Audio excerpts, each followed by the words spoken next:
첼시의 겨울 이적 시장은 역대급이었습니다. 수천억을 쓰고 한 팀의 에이스급의 선수들을 쓸어 담아왔습니다.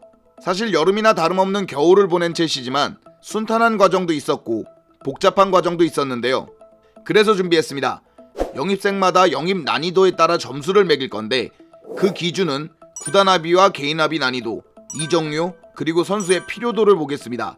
그리고 각 선수들의 장단점이나 자세한 설명은 링크를 달아놓도록 하겠습니다. 자, 그럼 가시죠.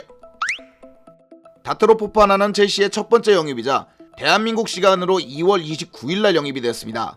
즉 이적 시장이 들어가기도 전에 영입된 거기 때문에 영입 난이도는 까다롭지 않았습니다. 이적료도 알려진 바에 따르면 1천만 유로의 옵션이고 선수 자체도 첼시를 많이 원했기 때문에 어렵지 않게 데리고 왔습니다. 선수의 가치도 제법 높은 편입니다. 코트디부아르 출생으로 몰드에서 좋은 활약을 가져갔던 자원이고 포터도 농담을 할 정도로 기대를 많이 하던 자원입니다. 그래서 쉬운 영입 난이도에 개인 합의도 쉬웠고 구단 합의도 쉬웠는데 문제는 당시 기준으로 오바메양, 브로야, 하베르츠를 밀어낼 정도로 좋은 영입이 아니었고 펠릭스까지 합류한 상황에서 미래를 보는 것 외에는 당장 스쿼드에 필요한 자원은 아니었기 때문에 필요성 면에서는 좀 떨어진다고 봅니다. 그러나 되게 유망한 공격수를 싼 가격에 데리고 왔기 때문에 등급은 A를 주도록 하겠습니다. 사실 왼발 센터백은 정말 오래 찾던 자원입니다. 그러면서 높이까지 되는 선수를 많이 찾았는데 거기에는 바디아실이 제대로 부합합니다. 190이 넘는 키에 왼발 센터백의 이적료도 높지 않습니다. 요즘 걸출한 센터백이 3,700만 유로에 이적하기는 어렵기 때문에 요즘 이적 시장을 감안했을 땐 적당한 가격입니다. 모나코도 가격이 맞으니까 큰 시간을 끌지 않고 보내줬고 선수 개인 합의도 어렵지 않았기 때문에 영입 난이도는 높지 않습니다.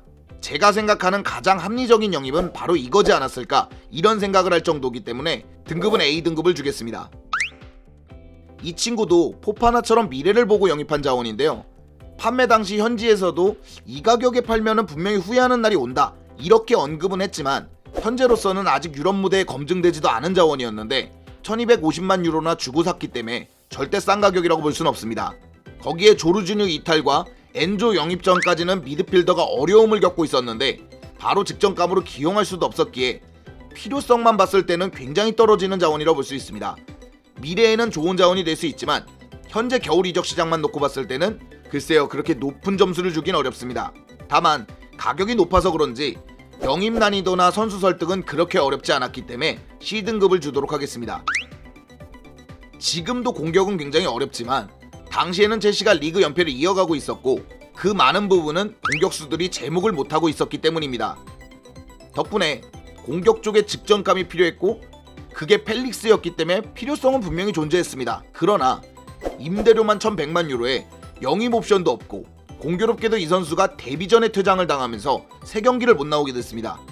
영입 난이도만 봤을 때는 그렇게 높지 않았지만 손해만 놓고 봤을 때는 이 손해가 이만저만이 아니기 때문에 복귀한 다음에 엄청난 활약을 하지 않는다면 글쎄요 큰 점수를 주긴 어렵다고 생각해서 D등급을 주도록 하겠습니다. 일단 무드릭은 첼시에 필요한 유형은 맞습니다. 첼시에는 윙어가 굉장히 못하고 있었기 때문에 무드릭은 아스날보다도 첼시에 더 필요한 자원이었습니다. 게다가 아스날과 샤르타르 두 구단은 계속해서 영입에 난항을 겪고 있었기 때문에 첼시는 1억 유로가 넘는 금액을 주면서 빠르게 데리고 옵니다. 영입 과정에 있어서는 무드릭은 큰 문제는 없었는데 문제는 무드릭은 77경기밖에 뛰지 않은 아직 유럽 무대에선 신인이라는 것입니다. 그렇기 때문에 첼시가 영입하는 데 있어서 1억 유로를 들인다는 것은 큰 부담이었고요. 첼시에 와서 잘할 것이라는 것이 입증돼 있지 않았기 때문에 이런 불안감은 분명히 존재했다고 봅니다. 그러나 영상 위에도 나와 있지만 양발을 자유자재로 쓸 수 있고 킥력이 좋고 스피드가 좋은 선수이기 때문에 필요성 면에서는 분명히 있었다고 봅니다. 그래서 이적료나 이런 걸 감안한다면 무드릭은 C+를 주면 될 것 같습니다. 마두에케의 필요성도 분명히 존재했습니다. 물론 지에흐가 결국에 PSG를 못 갔기 때문에 일이 좀 꼬이게 됐지만 오른쪽 측면에서 왼발을 사용하는 자원 이게 첼시에서 전무한 상황이었는데 그래서 마두에케는 꼭 필요했습니다. 거기에 1명에서 2명 정도는 드리블로 제껴줄 드리블러까지 필요했기 때문에 필요성은 분명히 존재했는데 문제는 이 선수가 부상이 너무 많습니다. 지난 시즌만 놓고 봤을 때도 거의 시즌 모두 부상으로 날렸다 할 정도인데요. 그렇다 보니까 합리적인 가격임에도 불구하고 인저리 프론 하나를 사온 게 아니냐, 이런 오점을 남기게 됐습니다. 그래서 앞으로는 본인이 부상 관리를 정말 잘해줘야겠지만 여러 가지를 따져봤을 때는 C등급을 주도록 하겠습니다. 말론 구스터의 영입은 필요성 면에서는 최고의 영입입니다. 사실 제임스라는 걸출한 자원이 오른쪽 풀백으로 있기는 하지만 부상이 너무 많습니다. 그것도 장기 부상이 너무 많죠. 그런 걸 감안하면 다음 시즌이라도 제임스가 부상으로 빠질 때 빈자리를 메워줄 수 있는 선수가 필요한데 리그왕에서 좋은 활약을 하고 있는 구스토, 이 선수의 영입은 최고의 선택이었습니다. 게다가 가격도 적당하고 선수도 다른 오퍼를 거절할 만큼 첼시행을 원하다 보니까 영입 과정은 쉬웠습니다. 여러 가지로 좋은 면이 있는데 문제는 재임대입니다. 리옹과의 협상에서 재임대 건으로 자주 충돌하게 됐고 그러다 보니까 시간이 조금 딜레이 됐는데요. 결국 이적료를 적게 받고 임대를 허락했지만 이 점이 조금 아쉽습니다. 물론 반 시즌 동안 제임스가 문제없이 한다면 잘한 선택이지만 그게 아니라 또다시 제임스가 부상을 입는다면 또다시 어려움을 겪어야 하기 때문에 이번 겨울 이적 시장을 평가하는 거라면 이 부분은 굉장히 아쉽습니다. 그래서 등급은 A등급에서 조금 내린 B+로 보겠습니다. 보강이 가장 필요한 포지션을 고르라 그러면 미드필더였습니다. 거기에 조르지뉴까지 이탈되면서 영입이 없으면 불가능한 상황이었죠. 그게 이제 마지막 날에 엔조가 된 건데요. 엔조는 월드컵에서 보여줬듯 후방 빌드업을 연결하는 자원입니다.